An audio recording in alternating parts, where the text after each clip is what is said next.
The Aurora crashed into Kethel 7 with fire trailing behind it like a comet. The impact shook the ground so hard that rocks fell from the mountains for hours after. Commander Victor Hayes was thrown against the wall of the control room. His left arm broke just below the elbow. Blood ran down his face from a cut above his eye. He did not care about the pain. He only cared about one thing now. His people were alive, but for how long? The planet below was hostile in ways that no human had prepared for. The crew had received reports before the crash. They knew about the large predators that hunted across the forests and open lands. The reports called them Sethrani. They were 8 feet tall. They had claws that could tear through metal. Their teeth were long and sharp like daggers. The reports said the Sethrani were the top predators of this world. They hunted everything. Everything smaller than them died. Humans were much smaller. The first attack came 3 hours after the crash. The Sethrani came at dawn, drawn by the smell of blood and fire. 3 of them approached the broken ship. They moved like nothing else Victor had seen before. Their muscles rippled under golden fur. Their eyes were large and caught the light like mirrors. One of them, a female, roared so loud that windows still intact in the ship exploded. They lost 4 people in that first attack. Good people. Engineer David Chen, medical assistant Rebecca Stone, pilot Christopher Walsh, and young colonist Amy Hoffman, who was only 23 and had wanted to study the plants of this world. Victor made a hard choice that day. They could not stay near the crash site. The wreckage was too much like a beacon to the Sethrani. It told them that prey was here. Easy prey, slow prey, weak prey. He ordered the survivors to gather what they could carry and move north into the mountains. They left behind the ship, the supplies locked inside, the hope of staying in a place they knew. They moved into the dark forests of Kethel 7, a world that did not want them here. 3 years passed. The cave system in the northern mountains became New Haven. It was not a good home, but it was safe. The mountains were high and cold. The Sethrani did not hunt here. They hunted in the warm lands below, where other prey was easier to catch. The humans carved chambers out of the rock. They built walls. They grew food in gardens where sunlight came down through openings in the stone ceiling. They made tools. They made clothes. They made a life. Victor had 54 colonists when they reached the caves. 47 remained now. 7 had died from sickness, cold, and hunger in those first hard months. No more had died since then. The people of New Haven had learned how to live on this world. They had learned, just barely, how to survive. Dr. Lisa Porter had been a surgeon on Earth. She had performed thousands of operations in hospitals, where everything was clean and machines beeped to tell you when someone was dying. Here in New Haven, she had one small room with medical tools she had salvaged from the ship, and others she had made from stone and bone. She had no machines. She had no backup. When someone came to her broken or sick, she fixed them with her hands and her knowledge and nothing else. She was tired. That was the first truth. She was tired in her bones and in her mind. But there was work to do, and so she did it. The morning started like any other morning. Lisa was mixing herbs that might help with infection when old Marcus, who managed the garden, came to the medical chamber. He was breathing hard. His face was gray. "There is something at the fence," he said. "It is big. It is hurt bad." Lisa did not ask what it was. She picked up her tools and followed Marcus out into the cold mountain air. What she saw was impossible. A Sethrani cub lay against the outer fence of New Haven. It was not a small thing. It was the size of a large dog, maybe 80 or 90 pounds. Its golden fur was dark with blood. One of its hind legs was bent in a way that legs should not bend. There were long cuts across its flank, deep wounds that showed the muscle underneath. Other colonists had come out. They stood behind Lisa. Some held weapons. Some held rocks. They all knew the same thing. A Sethrani cub meant a Sethrani mother. A Sethrani mother meant death. "We should kill it," said Marcus. "Kill it and hide the body. If the mother comes looking, at least she will not know where it died." Lisa understood the logic. She did, but she was a doctor. Her whole life, she had sworn to help people who were hurt. She had sworn to ease suffering when she could. She looked at the young Sethrani, and she did not see a threat. She saw pain. She saw a creature that was going to die without help. "No," she said. "No?" Marcus stared at her like she had lost her mind. "Lisa, that is not a sick person. That is a predator. That is the thing that killed David and Rebecca and the others." "It is a young creature," Lisa said. "It did not kill anyone. It is hurt. It needs help." Victor Hayes came out of the main chamber. He was older now than he had been 3 years ago. Command had lines in his face. Leadership had made his hair gray. He looked at Lisa and then at the cub and then back at Lisa. "If we take it in, we put everyone at risk," he said. "If we do not take it in, we are killers," Lisa said. "We are not killers. We are survivors." Victor was quiet for a long time. The wind came down from the high peaks and made everyone shiver. The Sethrani cub made a sound, something between a whimper and a growl. It was dying. In an hour or two, maybe less, it would be dead. "Get it inside," Victor said finally, but quietly. "And Marcus, double the lookouts on all sides. If the mother comes, we need to know immediately." They dragged the young Sethrani into the medical chamber. Its body was heavy and warm.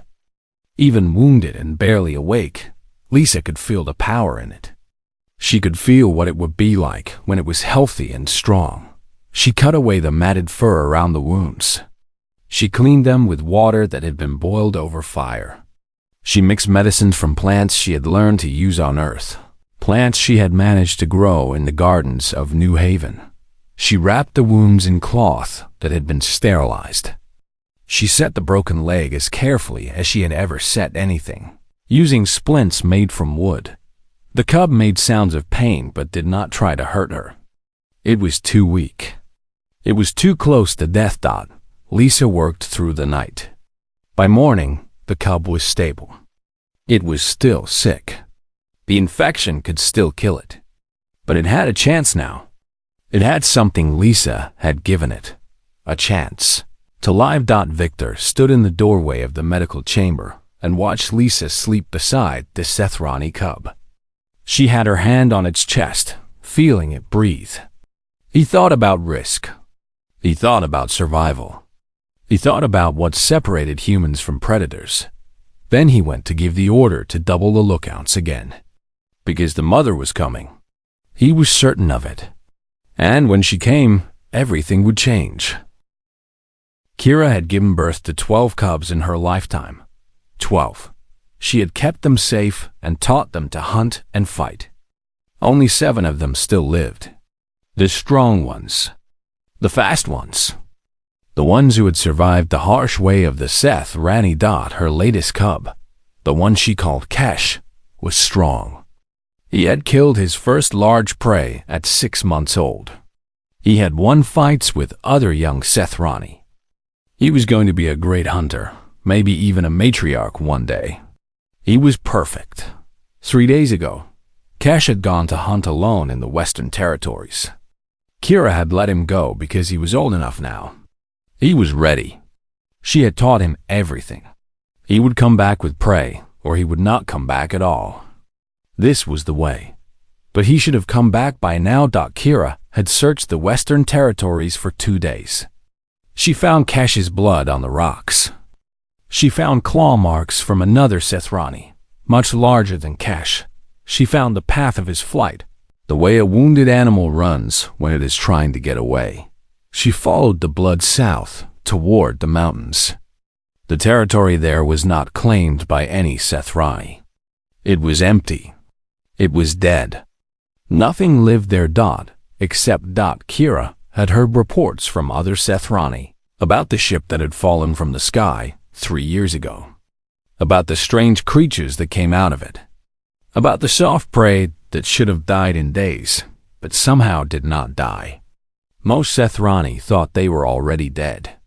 Most Sethrani thought it was not worth hunting anything so weak. But Kira saw the settlement from the ridge. She saw the caves carved into the rock. She saw the walls of stone. She saw the gardens where food was growing. She saw structure. She saw intelligence. She saw something she had not expected to see in prey. She saw purpose. Kira circled the settlement for hours. She could not smell Kesh. She could not hear him. But she could smell fresh blood. She could smell medicine. The herbs that even Sethrani sometimes used on their wounds. She could see, even from a distance, that something was being cared for inside that cave. She had to know. Kira moved closer to the fence. It was not a good fence. She could break through it with barely any effort. But she did not break through. She waited. She watched. Her patience was the patience of a hunter who knew that speed sometimes meant death. Night came. The humans of the settlement did not know she was watching from the shadows of the rocks above them. They moved through their caves in the light of fire. She watched them. They had no claws. They had no fangs. They had no fur to keep them warm. She watched, and she began to see something she did not expect. They loved each other. She saw it in the way an older human put a hand on the shoulder of a younger one. She saw it in the way they shared food, taking smaller portions for themselves so others could have more. She saw it in the way they spoke to each other in soft sounds, not threats and challenges like the Sethrani. She saw a young human go into a dark chamber and come out with cloth and water. She saw other humans gather around something. She saw them working together with purpose. On the 6th day, a human female came out of the cave carrying something wrapped in cloth. Even from far away, Kira recognized the shape, the size, the way it moved. It was Kesh. Kira's blood became cold. Her instinct was to roar, to attack, to kill everything in that settlement and take back her cub. But she was old enough and wise enough to know that her instinct could be wrong. The human female carried Kesh into a place where sunlight came down. She set him on the ground carefully, as if she was handling something precious. She arranged the cloth around him in a way that would keep him warm, but not too warm. Then she did something that stopped Kira's heart. She touched Kesh's head. She touched him the way a mother touches her young. Her hand was gentle. Her movements were careful. She was not hurting him. She was caring for him. The human left. Kesh lay in the sunlight, and he did not try to run. He did not try to hunt. He just lay there and let the heat of the star warm his fur. An hour later, the human female came back. She brought food. Fresh meat. The kind of meat that an injured young Sethrani would be able to eat.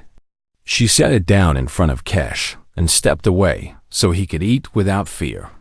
Kesh ate. And then he made a sound that Kira knew well. A sound of contentment. A sound of trust. Kira watched from the rocks, and her whole understanding of the universe changed. For 3 more days, Kira watched. She watched the human female come to Kesh again and again. She watched her clean his wounds. She watched her bring him food. She watched her sit near him and make soft sounds. The way humans talk to each other. She watched Kesh get stronger every day. On the 10th day, the wounds were no longer leaking blood. The infection that should have killed him was gone. Kesh could move his broken leg without crying out in pain. He could stand. He could walk. He was healing. The human female brought Kesh a live animal to catch. A small creature that was easy to kill. Kesh killed it with a quick bite, the way she had taught him, and he ate it. He was a hunter again. Kira understood now what had happened. Her cub had been taken by the strange prey creatures. They had not killed him. They had not eaten him. They had healed him. They had healed him. They had cared for him as if he was their own young. Kira had hunted for 50 years. She had killed hundreds of creatures. She had never seen anything like this. She had to make a choice. She could attack the settlement and try to take Kesh back. She could try to kill the humans who had touched her cub. This was what a Sethrani would normally do. This was what her instinct demanded.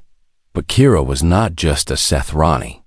She was a mother, and she understood something that most of her kind did not understand. This human female was also a mother.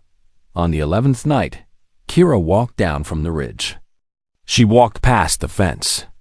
She walked through the darkness and into the light of the human settlement. Every human inside would see her. Every human would know that a Sethrani had come. Some of them might die. She was strong enough to kill several humans before they could hurt her. But she did not come to kill. She came to show something to the human female. She came to show that she understood. The human female came out of the cave. Her name was Lisa, though Kira did not know names. She was not afraid. She stood in the darkness between the two mothers. Lisa looked at Kira. Kira looked at Lisa Dodd, and in that moment, something changed in the world of Cathel 7. Two creatures from different species, separated by biology and history and evolution, saw each other truly. Lisa walked forward slowly. Kesh came out of the cave and stood beside her. He made a soft sound, agreeing to his mother. Lisa's hand was on Kesh's head. She touched him not as a captor, but as a protector. She was saying something that did not need words. Your cub is safe. Your cub is loved. Your cub is mine to care for now. Kira lay down on the ground. She made herself low. She made herself harmless.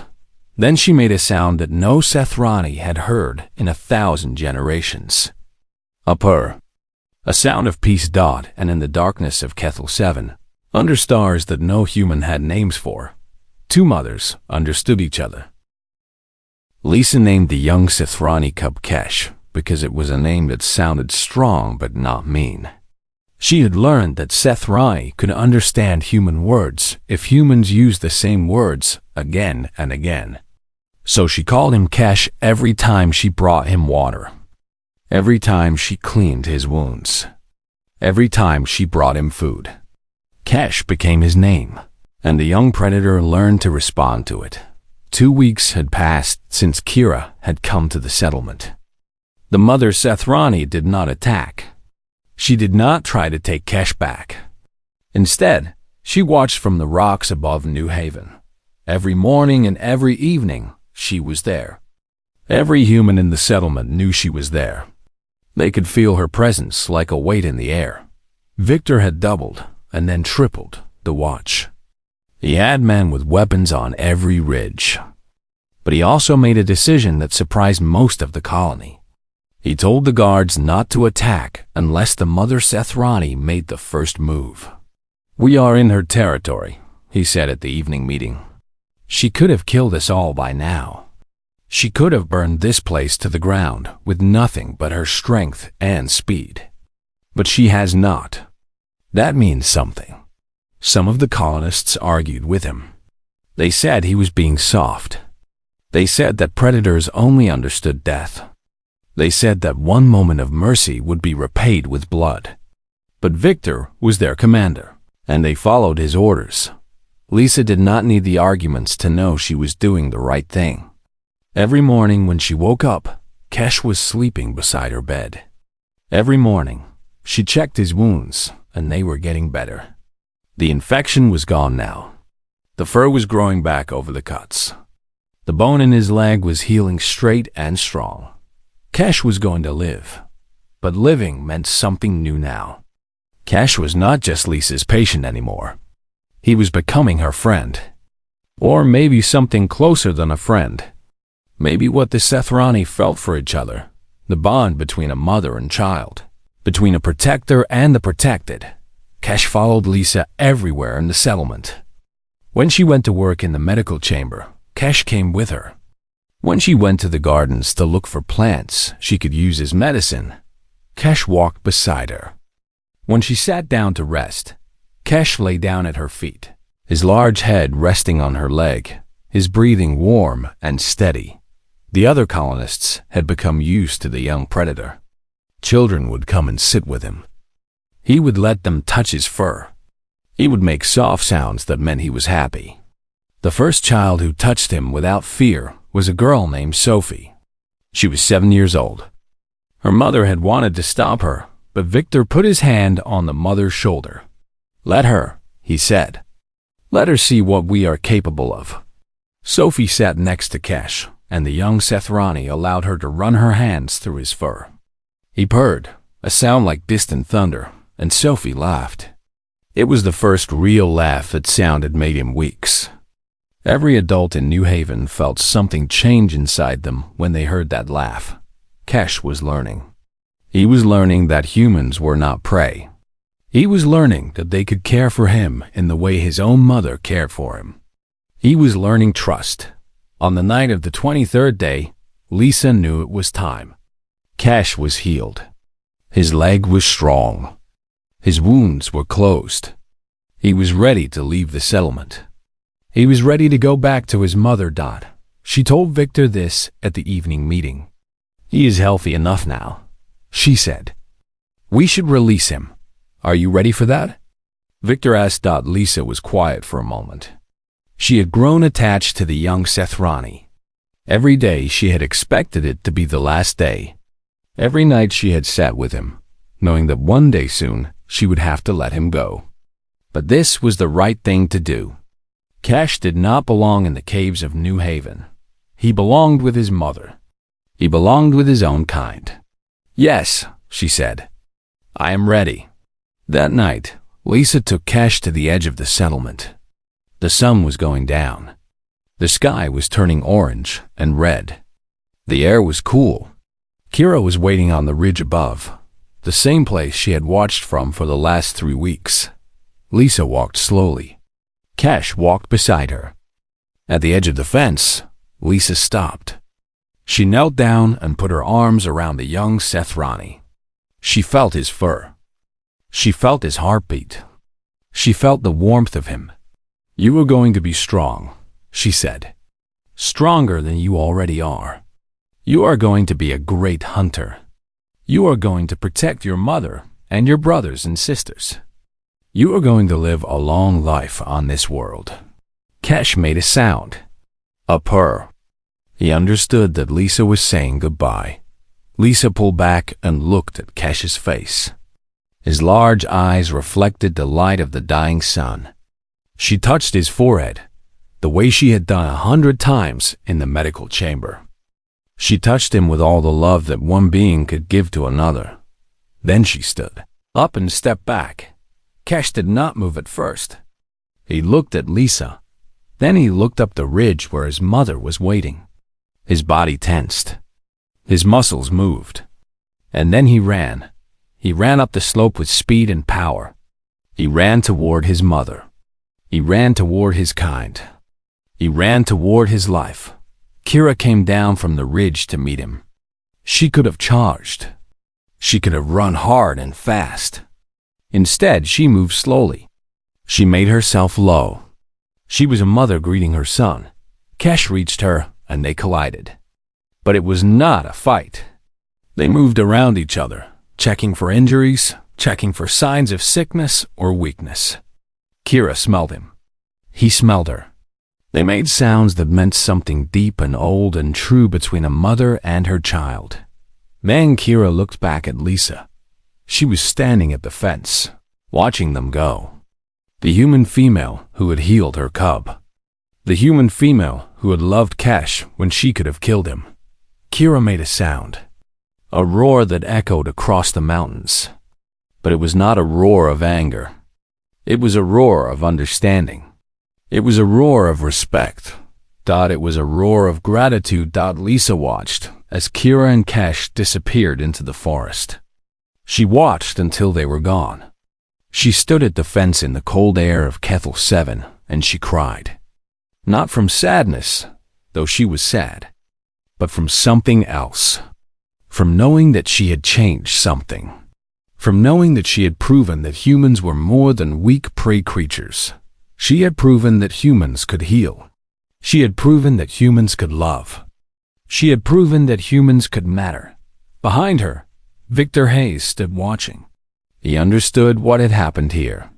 He understood that this moment, this small moment where a human and a Sethrani had found a way to trust each other, this moment might change the future of their species on Kethel 7. But the question was how. The question was what came next, and the answer was coming from the ridge above, where Kira was bringing her cub to the gathering place of her kind. The answer was coming from a council that had not met in generations. The answer was coming from the Sethrani who would finally ask, what are these humans really? The council fire burned in the great cave of the Sethrani. This place was old. Older than any Sethrani alive. The marks on the walls showed hunts from 1,000 years ago. The floor was smooth from 10,000 years of walking. And here, in this ancient place, the matriarchs gathered, 7 of them. The oldest and strongest and most intelligent of the Sethrani. They had lived through wars. They had seen other species try to challenge their rule. They had eaten prey that could think and reason. They believed that intelligence did not matter. Strength was all that mattered. Blood was all that mattered. The kill was all that mattered. Kira walked into the council fire with Kesh beside her. Every matriarch turned their head. Every eye focused on the young cub. Every ear noticed that he was different. His fur was too light in some places. His wounds had been cared for in ways that only other Sethrani could care for them. The oldest matriarch was named Sahar. She had lived 70 seasons. She had killed hundreds of creatures. She had given birth to 32 cubs, and she had watched most of them die fighting for territory or fighting each other or dying to age. She looked at Kesh like she was looking at a ghost. This cub should be dead, Sahar said. Her voice was like rocks grinding together. I smell the wounds from here. I smell the sickness that should have killed him. Where has he been? Kira did not lower her head. She was a matriarch in her own right. She was not subject to Sahar's dominance. But she was also showing respect by bringing this question before the council. The cub was taken by the humans, Kira said. The prey creatures from the fallen skyship. Every matriarch made a sound of anger. The humans were prey. Prey did not take cubs. Prey did not do anything but die when Sethrani hunted them. The very idea was an insult to the natural order of things. The humans healed him, Kira continued. They cleaned his wounds with knowledge that we use. They set his bones with skill that we have learned through generations. They fed him and kept him safe. Why would prey creatures do this? Asked a younger matriarch named Vess. She had only 40 seasons. What reason would they have? Kira was quiet for a moment. She looked at Kesh. The young cub was sitting still, his ears forward, his attention on the matriarchs. He understood he was the subject of this council. He understood that his life might depend on what happened in this moment. I watched them, Kira said. I watched them for many days before I came to collect my cub. I saw something I've never seen before. They take care of each other. They protect each other. They protect their young the way we protect ours. A human female named Lisa, she held my cub as if he was her own young. She cleaned his wounds as a mother cleans the wounds of her children. She brought him food and water and safety. They are weak, Sahar said. They are soft. They have no claws. They have no fangs. They have no fur. How are they even alive on this world? They think, Kira said. They use their minds instead of only their strength. They make tools. They build structures. They grow food instead of only hunting. And they have something that we have forgotten about. They have the will to help creatures they do not have to help. They have compassion.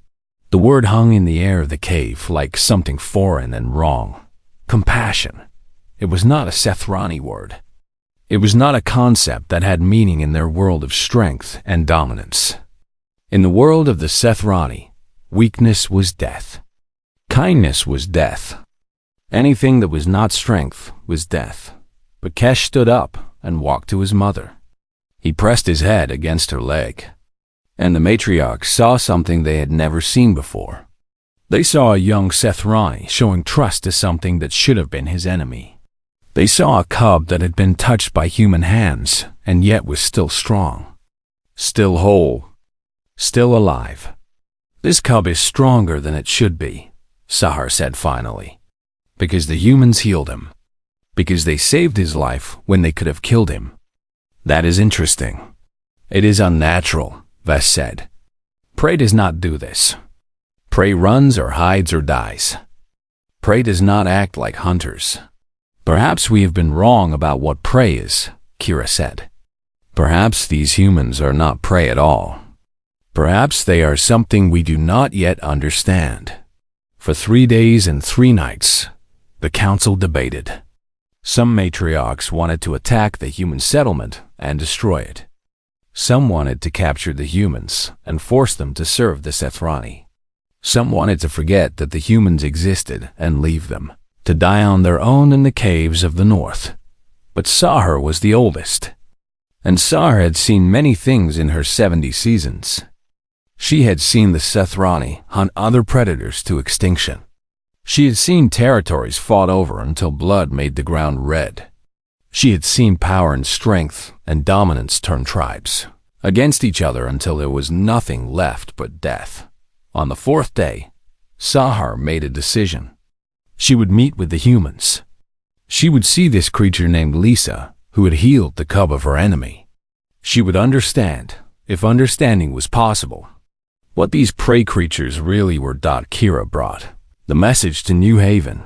She walked through the settlement in daylight and made sounds that Victor recognized. A request. An invitation. A challenge maybe, but not a threat. Victor called his best people together. Lisa, of course. David Martinez, who had been a diplomat on Earth. Anna Robinson, who was strong and quick and could fight if fighting became necessary. And 20 others, carrying supplies and hope and fear in equal measure. They met. Sahar at the place between the human settlement and the Sethrani hunting grounds. It was neutral land. Neither territory belonged to anyone. It was a place where 2 different worlds could meet without the weight of home ground. Sahar was taller than Kira, older. Her fur was scarred from 1,000 fights.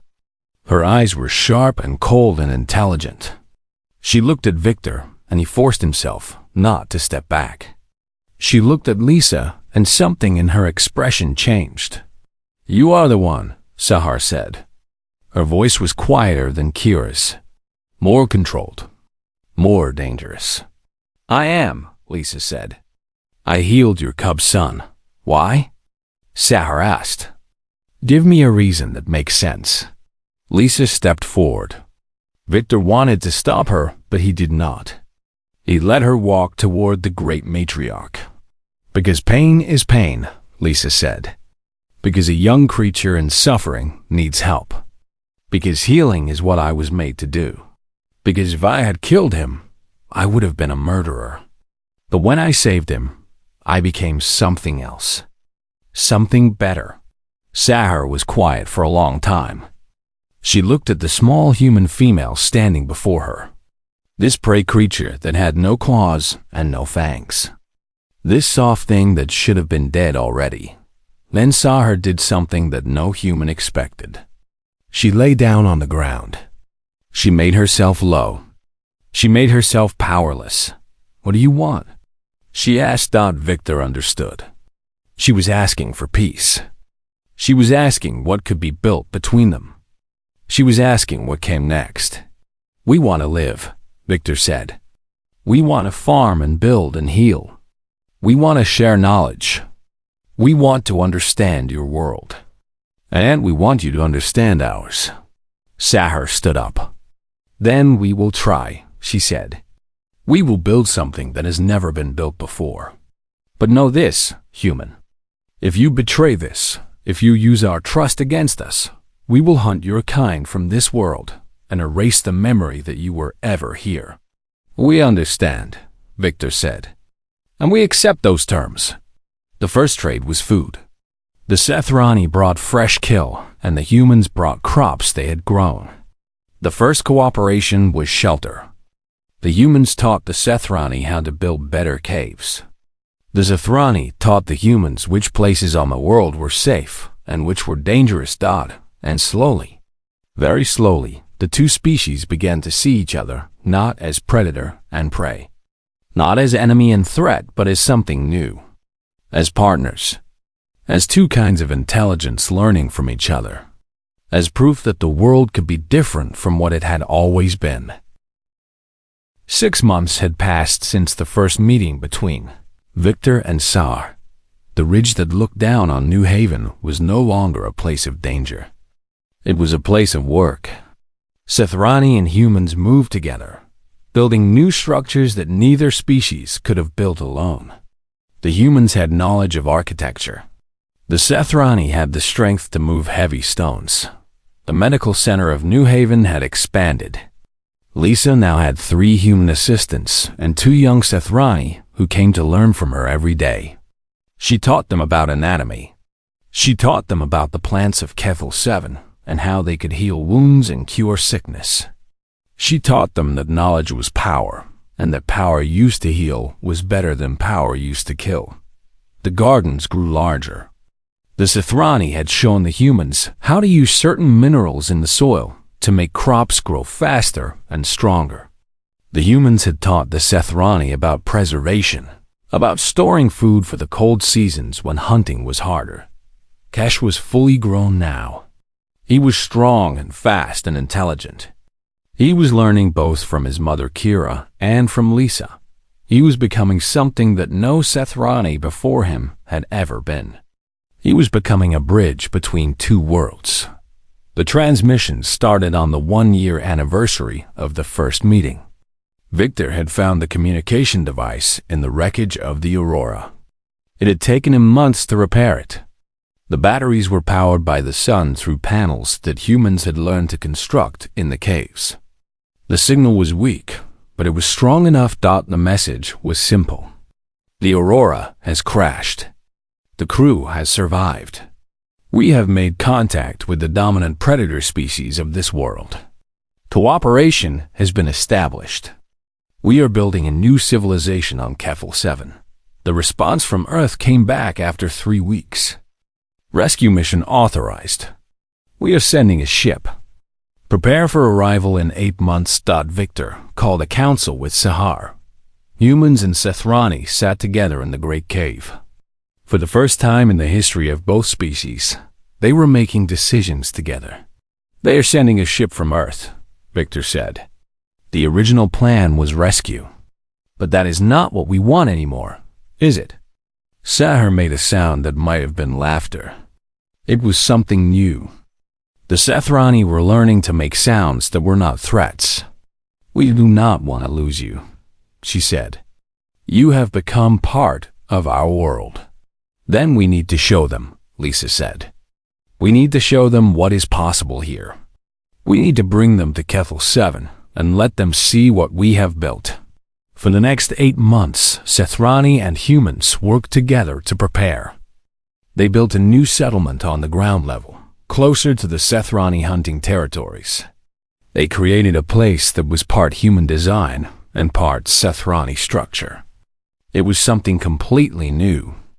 It was proof that cooperation was possible. They trained a group of young humans and young Sethrani to work together without fear or aggression. They created a school where knowledge was shared. They created a hospital where both species could be healed. They created something that the galaxy had never seen before. The rescue ship arrived on a day when the sun was bright, and the wind was cold coming down from the mountains. It landed in the wide valley below the new settlement. The crew saw humans waiting for them. They saw Sethrani standing beside humans. They saw something that made them forget to breathe. Commander Sarah Bennett was the captain of the rescue ship. She had come expecting to find the survivors of the Aurora, either dead or barely alive. Instead, she found them thriving. She found them working with an alien species that should have killed them within days. Victor stood at the front of the group that greeted her. Lisa was beside him. Kish and Kira stood just behind them. Sophie, the young girl who had been the first to touch a Sethrani without fear, stood between them, holding hands with a young Sethrani named Tor, who had been learning to read and write in the human way. "Welcome to Kethel 7, Victor said. "This is not a rescue. This is an invitation. Join us in building something new." Sarah and her crew were shown the medical center where humans and Sethrani trained together to heal. They were shown the farms where both species worked side by side. They were shown the schools where human children learned the languages and customs of the Sethrani, and young Sethrani learned the science and art of humans. But the moment that changed everything was when Sarah walked into the medical chamber and saw Lisa working with a young Sethrani who had been born with a malformed limb. The human doctor and the young predator were laughing together. The cub was making sounds of joy as Lisa showed her how to move in ways that her body could manage. The human was not afraid. The Sethrani was not aggressive. They were simply together, connected by something that transcended species. "This is what we have built," Lisa said. "Not fear. Not dominance. Not a hierarchy where one species rules another. But cooperation, partnership, the understanding that intelligence comes in many forms, and that the strongest thing any species can do is learn from another." Sarah understood. She sent a message back to Earth. The message was simple. The Aurora has not just survived. It has transformed. Humanity has made first contact with an intelligent alien species, not through force or diplomacy from a position of strength, but through simple human kindness. One human doctor healed one alien cub. That act changed everything. A year later, more ships came.